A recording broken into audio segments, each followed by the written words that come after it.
And we are live. So, welcome to episode 70 of An American Werewolf in New Jersey. I'm here with the ghost of H.G. Wells. Nice to meet you. The original plan was for today, we would be doing a compare and contrast of Phantom of the Opera.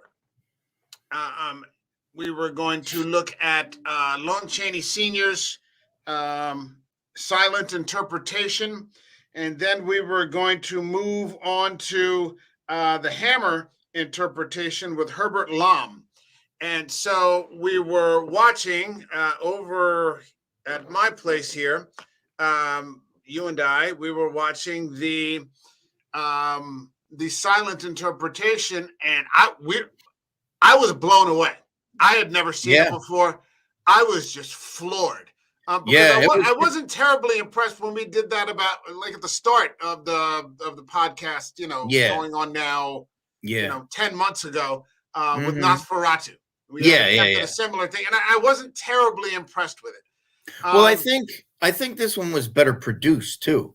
And, it was a few years after Nosferatu. So, and it was an American movie. So they had more money, and things like that. Yeah, I'd like to get to see it again. We should cover it. I would definitely like to get back to that. Yeah. Maybe we can, maybe we'll have some sort of, I don't know, during the Christmas break or something. You and I could just do a one-off or something like that. Maybe, yeah. And get back to it. But there we were about an hour into an hour and 40-minute movie when suddenly, boom, power outage. Yeah. So that canceled that. The next day is October 30, and you and I have tickets to go see two of the Universal classics on the big screen. And I at the time, I sort of underestimated what a privilege it was and is to see those on the big screen so many years later. Yeah. And we saw The Wolfman from 1941 with Lon Chaney Jr., now 80 years old. But the first feature of the double feature was The Invisible Man with Claude Reigns. And I had never seen it before. Had you seen it before? I saw it once before, yeah. Okay, I had never seen it before. It wasn't at all what I thought it was going to be. And the idea came up that we could just throw this together, and I don't want to, make that sound tacky, but just on a spur-of-the-moment change that we could cover The Invisible Man rather than go back and try to retackle The Phantom. So if you're okay with it, should we get it going? Yeah, let's do it. Boogie woogie.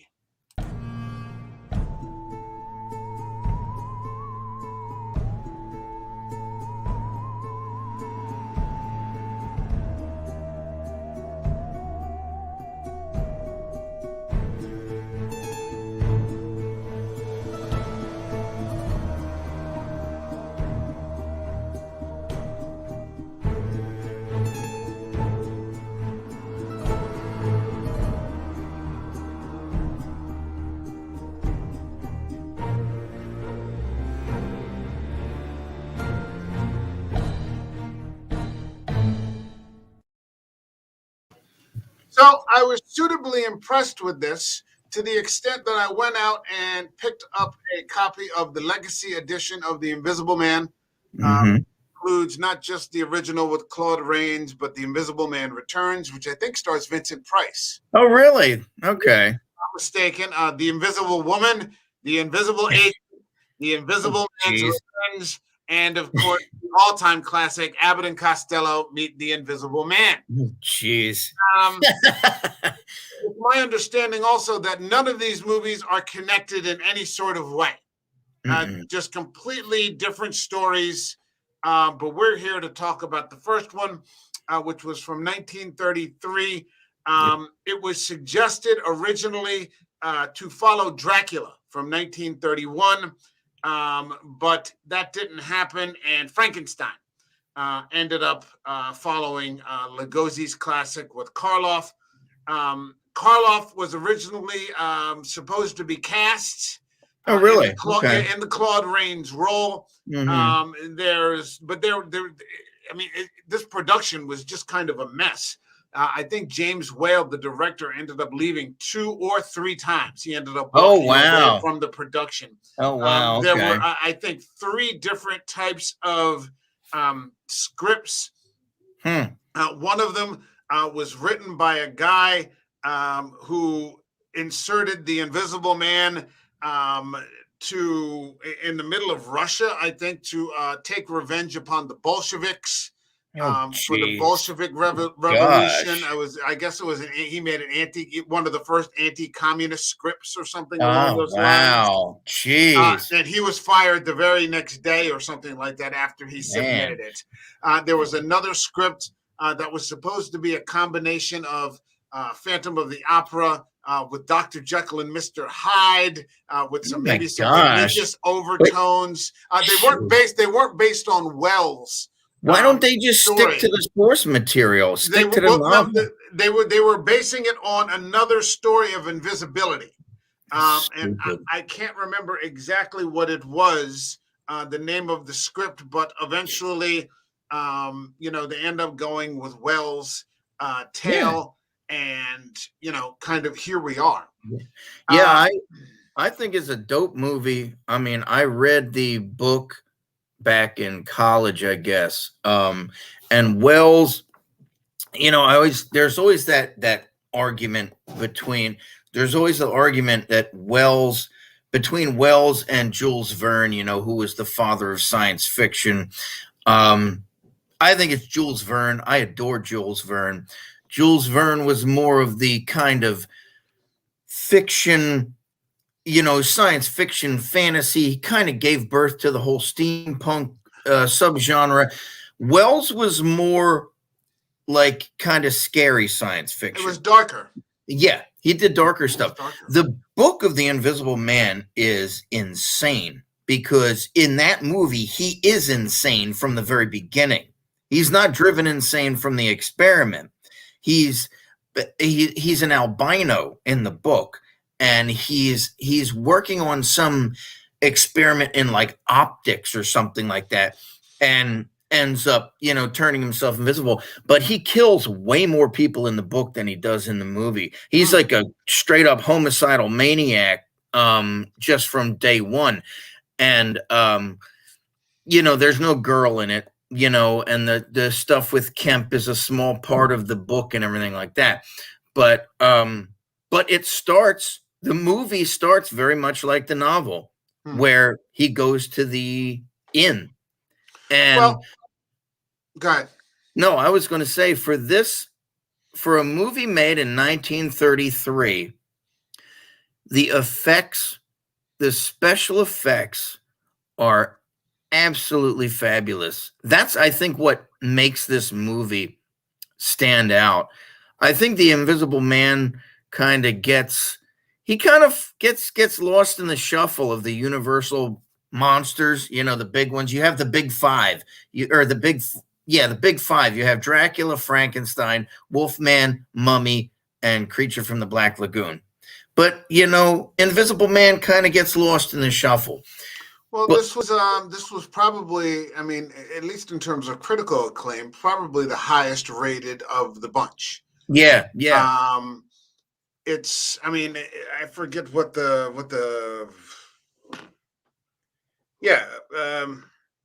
yeah, what did it say? It said I did a little bit of research, and it said on the film's release in 1933. Excuse me for a second. Sorry for the tech snafu. It was a great financial success for Universal and received strong reviews from several trade publications, including the New York Times, which placed it among their best in film of the year 1933. Yeah. The film spawned several sequels that were relatively unrelated to the original. In a remake in 2020, the film continued to receive praise on reevaluations by critics such as Carlos Clarence, Jake Sullivan, and Kim Newman, as well as being listed as one of their favorite genre films by filmmakers John Carpenter, Joe Dante, and Ray Harryhausen. In 2008, The Invisible Man was selected for the United States National Film Registry by the Library. Awesome. Yeah, by the Library of Congress for being culturally, historically, and aesthetically significant. That's awesome. Yeah, I'm telling you, man, the special effects were fantastic in this movie. I can't talk about it enough how cool they were. And when you think about the time period, I mean, that scene where he's unraveling himself for the first time, where he's unwrapping his face. I read that they put Claude Rains in like a velvet costume kind of thing, like an all enveloping thing, almost like a precursor to today's, like, those blue suits that they use for motion capture, those green things. And he was filmed against a velvet background. And man, does it work. And just the scenes with like the floating books, when he kills that cop by dropping the table on his face, and just, you can't see the wires. It's perfect. It was shot. It was shot against. I looked again. It was shot against a completely black set with walls and floors covered in black velvet to make it non-reflective. Reigns is then covered head to toe with black velvet tights and wore whatever clothes he was required for the scene. Now, using that as sort of a negative, they make the print, and the duplicate negative was made to serve for mats. For printing, and it's just. I mean, it's really kind of simple when you think about it. But the idea behind it is actually quite something. And I don't know. And then they said there's that one scene where Reigns is unwrapping the bandage head in front of the villagers. His head is hitting below the collar. Okay. His head is hitting below the collar, and the bandages are being taken off like this thin wire frame. So it's the part where the bathrobe sort of goes around is wrapped around his head. That's neat. Yeah. Oh, that's neat. They did really simple things, but made it, look really amazing. This was, if I'm not mistaken, sort of an introductory role for Claude Reigns. He was a stage actor at the time. And James Whale was really discouraged from hiring him because, they said that, they didn't want to risk it on an unknown actor. Okay. But clearly this was the role that made Reigns. Yeah. And it's funny. The only time you see his face is at the end. Yeah. I mean, when he dies, when he reappears as he's dying, that's the only time you see what he looks like, Yeah. But as this character, even covered up, even with his face, his presence is just awesome. His acting, Claude Rains is a theater actor. It comes through here. He's fantastic in this role. I couldn't actually see anybody else in this role, come to think of it. I think Karloff would have been wrong for the part. Yeah, I think it worked out the way that it was supposed to. If they had their... Yeah. Here's the thing. The psychology of this movie is actually quite interesting in the fact that you're right. He shows up to the village. He shows up to the inn. He requests a room. He's wrapped in bandages, and already he's right on the edge. Like, his sanity is kind of teetering, and when you think about it, it's almost kind of justified in a way, because one, he's done something that's gone terribly, terribly wrong, and he doesn't know how to reverse it. No, he's just an angry, belligerent, unfriendly person. Well, and you don't know that necessarily much about him. This film sort of explains that the formula that he used, drove him insane. But if you were to think about it, if you were a scientist and you actually turned yourself invisible and then you didn't know how to turn yourself back, that would probably come pretty close to driving you crazy. Now, let me point this. Well, hold on. He goes to this village, so when he arrives here, he's kind of teetering. Yeah. He's not, he's kind of, dinged up psychologically because, he's, in peril. And then he surrounds himself with these nosy little people who just keep, like that would drive me crazy. Yeah, yeah, that are always looking in the peephole, and every time yeah, you open the door, they're trying to yeah, see what yeah, you're doing behind yeah. your back. Hmm. And There yeah, she is. Yes, yeah, I have to point out though the great Una O'Connor. She was in so many movies. She was in The Bride of Frankenstein. She was in The Adventures of Robin Hood. She had a long career playing these kind of comedic, like shrill kind of women, you know. And it's great that James Whale put her in there because it was, I think it was, yeah, like I said, she kind of plays the same type of part in wasn't she the Bride of maid in Frankenstein. Dracula? Wasn't she Yeah, the housekeeper in but Dracula? Yeah, Todd yeah, Browning used her. I was going to say though, the reason now in the book, the reason why he goes to the inn is because he has murdered somebody, Okay. and because when he turns invisible, when he gets like the thrill that he gets from murdering people and from committing all these crimes and not having anybody know it, it excites him. In the, in the book, like I said, he's a lot nuttier than he is in the movie. And I know you had pointed out, and this is a really good example, where you said he was almost like the Joker. Yeah. You know? Well, what starts out? See, this movie starts out where these, like I said, he's right on the edge. Yeah. But then he doesn't. These people keep sort of pushing him with Yeah. these little things. Yeah, These. yeah. You're just going to keep nosing in on you. And then Mm. he doesn't have any money.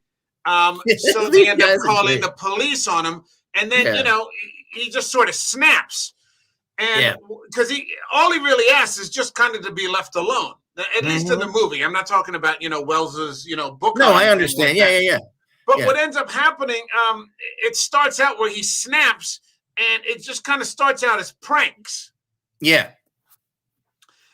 Where he's slapping people around and beating them Yeah. up and pushing them all over the place, and it's Mhm. violent, but Yeah. but then it quickly devolves into murder. Yeah. Well, Yeah. actually, it doesn't start to devolve into murder. It starts to devolve into, from slapping, this sort of slapstick kind of thing. He ends up targeting this guy here who is like his former colleague Yeah. in the Dr. field Kemp. of science. Yeah, Dr. Kemp. Kemp. Yeah. Yeah. And what ends up happening is, I personally didn't mind it because I found Kemp to be an unlikable character. Yeah. Because Kemp sort of had no empathy, because No. there's a love interest aspect to it. Claude Reigns has been gone a week, and this guy is already trying to move in On his girl. on Flora. On Flora, his girl. And he's not presented in such a way like, he's like an admirable character. So it starts out where he's kind of bullying Kemp. He shows up and he scares the living daylights out of him because he's invisible. And, they start talking about all these different things. But then all of a sudden, it just kind of flips on its head. And like you said, it just kind of devolves into these random sort of murders, because he really has become unhinged. Yeah. And I said, no, I was saying he's completely amoral character. He's completely like, because he's talking about, we're going to rob banks, we're going to go out there and we could conquer the world, and it does follow the book in that world domination. This movie does follow the book pretty closely. But he's a completely amoral character, and he's going to sell the science to different governments. And all these sorts of things. And it turns into, just murder. There's a scene where he just ran, and this is what kind of drove it home for me, where he just randomly starts playing with the controls for the train tracks. He derails and he derails a bunch of trains just like on a whim. It's like whimsy. And you're like, holy shit, this guy is crazy. Mm-hmm. And that's what sort of made this comparison that I came up with in the theater. I'm like, this guy's like the Joker, because there's no motive for like anything he's doing anymore. Not at all. Yep. You know, I'm not even sure he's not even trying to undo the invisibility, I don't think. No, he's not. He's because he likes it. He at that point he's pretty much like, well, screw it. I'm just going to be. He likes the invisibility. He can be sneaky. He could do this stuff. He wants Kemp. Remember, he wants Kemp to be his accomplice. Yeah. In stuff. Although he does want his books because he does try to reverse it. I think in the movie his motivation is Flora, is the girl.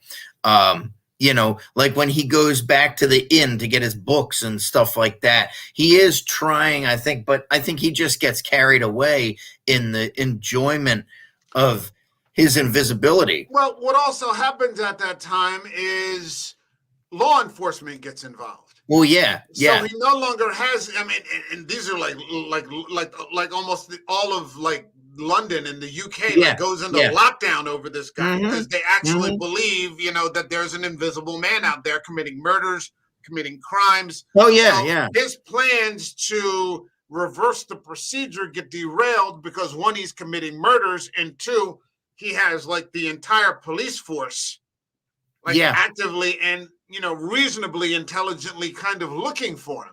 Yeah, that's what I said. That's what I was saying. These guys are no like Keystone Cops. You know, they're actually able policemen.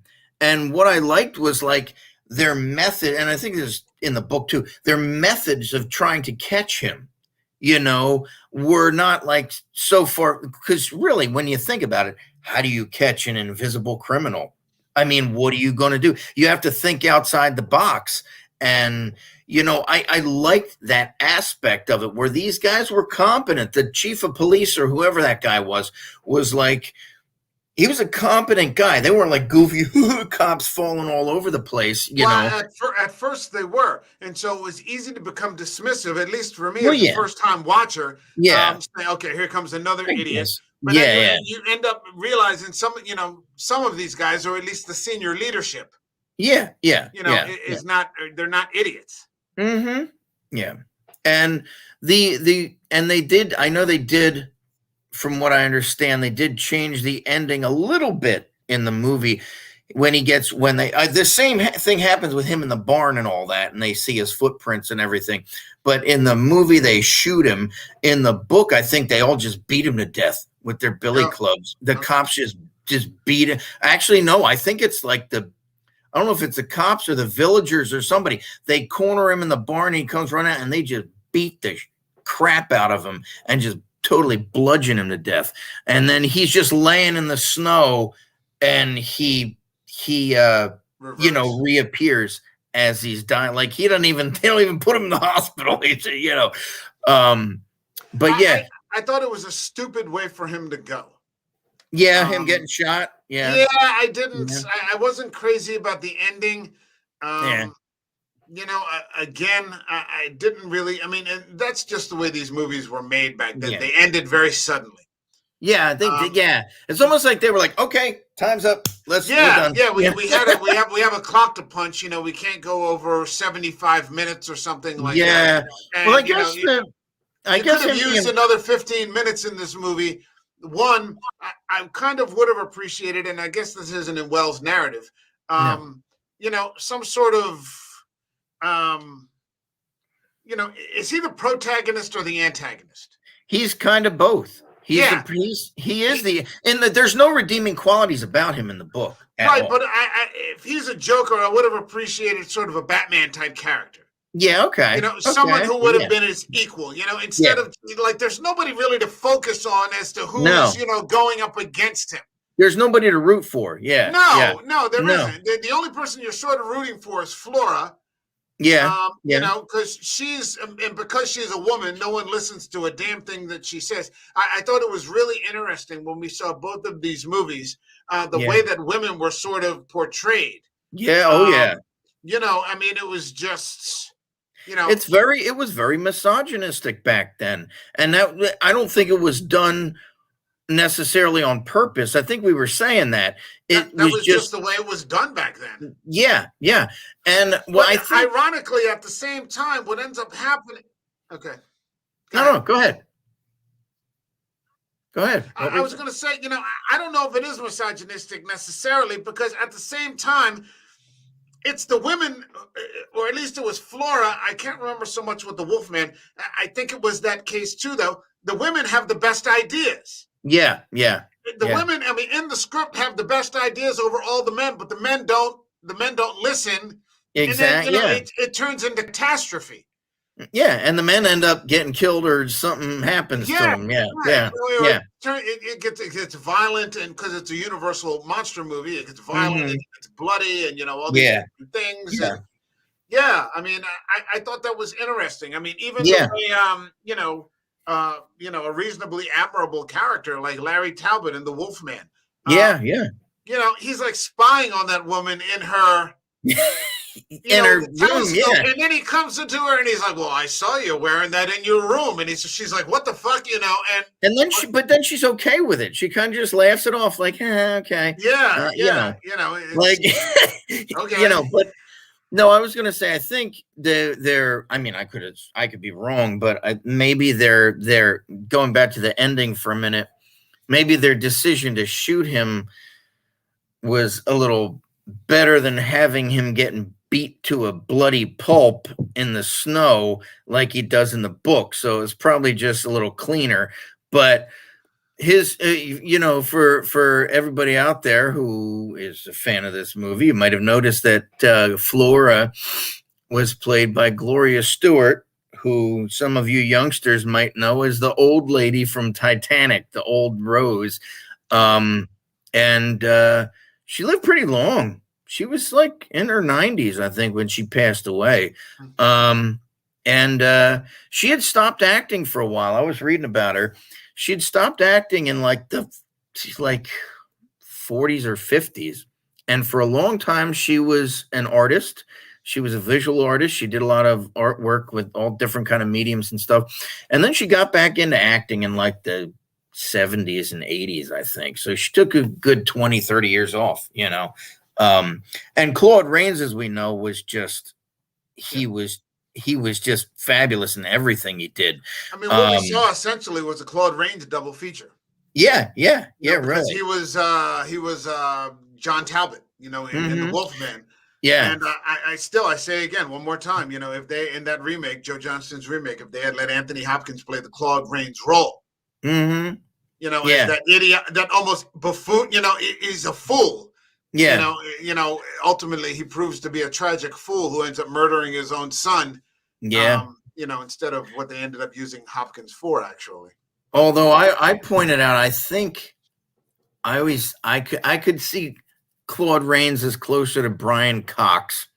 I think Brian Cox would be a good Sir John Talbot or Lord John Talbot or whatever. And he's got that gruff. He would make a good Invisible Man too, when he was younger. Well, if you get the Penny Dreadful, he actually does play. Who, Brian Cox?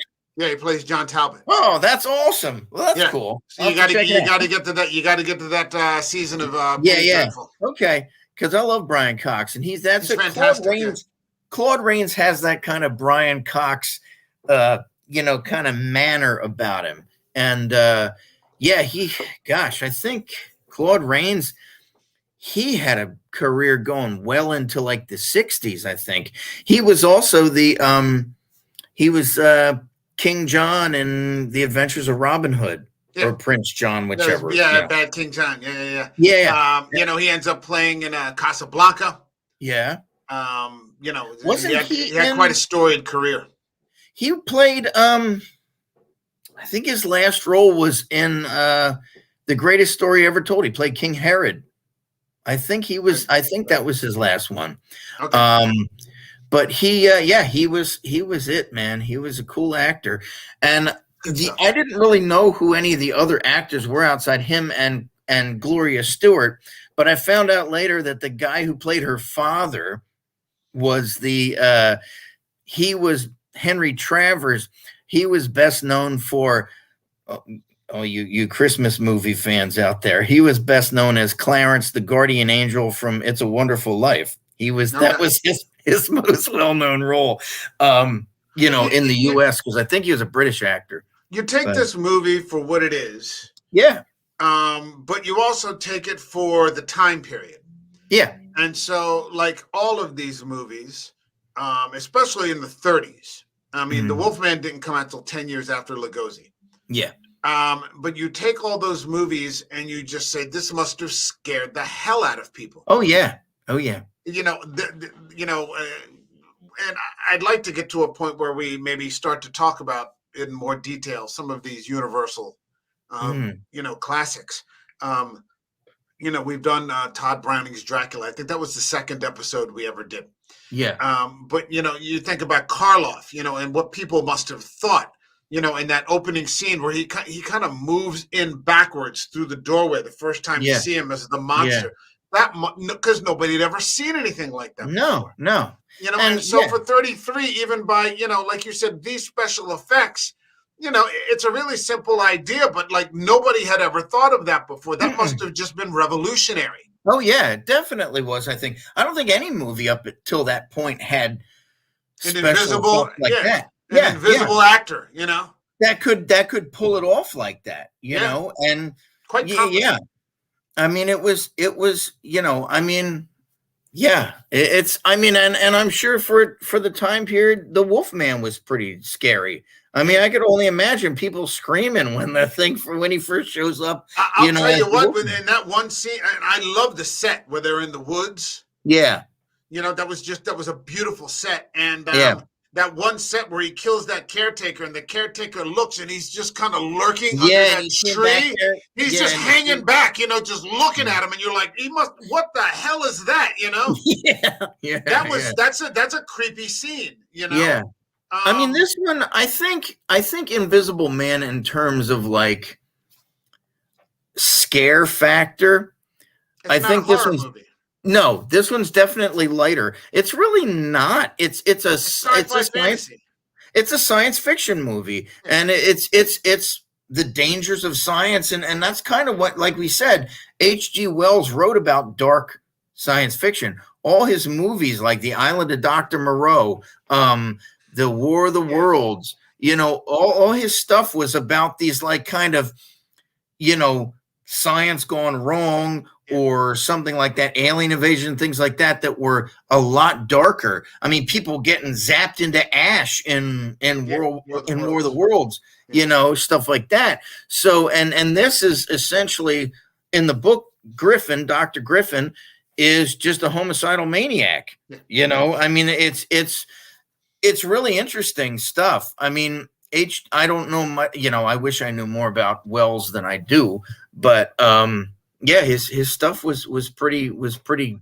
grim, and a lot of it was no like happy ending or resolution, No, this was one of the few Universal classics that didn't get a Hammer remake.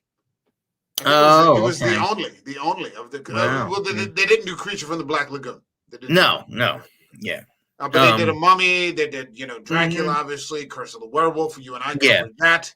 Yeah, but I mean, they couldn't. They obviously for the movie's sake, they couldn't make Griffin a complete homicidal maniac. You had to have some sympathy for him. He had to have a motivation, which was Flora. Flora humanized him. Yeah. You saw his romantic side, his human side. Yeah, I like that aspect of it. Yeah. And just when that scene when he kills Kemp, the way they did that is awesome. Yeah. Where he's like tied up in and they show that, and the drives car him off the cliff. Yeah. He's just a straight up killer. Mm-hmm. The killer.